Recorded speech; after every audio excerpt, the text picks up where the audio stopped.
अस्सलाम वालेकुम नाजरीन, मैं हूं वकास खान और आप देख रहे हैं पाक न्यूज़ टीवी।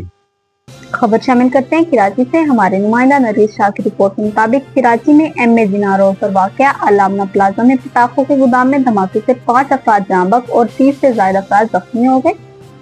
पुलिस ने वाक़े का मुकदमा परेडी थाने में सरकार की हिदायत में दर्ज कर लिया।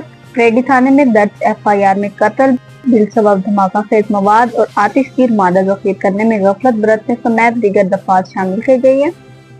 पुलिस के मुताबिक गोदाम के मालिक हनीफ और उसका भाई अयूब भी धमाके में जख्मी हुए। हनीफ को इब्तदाई तिबी इमदाद जिनाह अस्पताल में दी गई, फिर इसे निजी अस्पताल मुंतकिल कर दिया गया जहां वो पुलिस की तहवील में है। ताहम हनीफ का भाई अयूब जिनाह अस्पताल से गायब हो गया, जिसकी तलाश जारी है।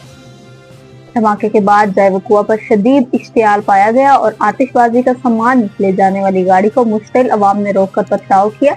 गाड़ी के शीशे तोड़ दिए और नुकसान पहुंचाया, जिस पर पुलिस नफरी ने मौका पर पहुंचकर हालात काबू में किए और गाड़ी को तहवील में ले लिया। जांबक अफराद की शनाख्त 16 साल असद, 40 साल नवीद, 32 साल काशिफ, 40 साल शहजाद अली और एक शख्स की शनाख्त नहीं हो सकी।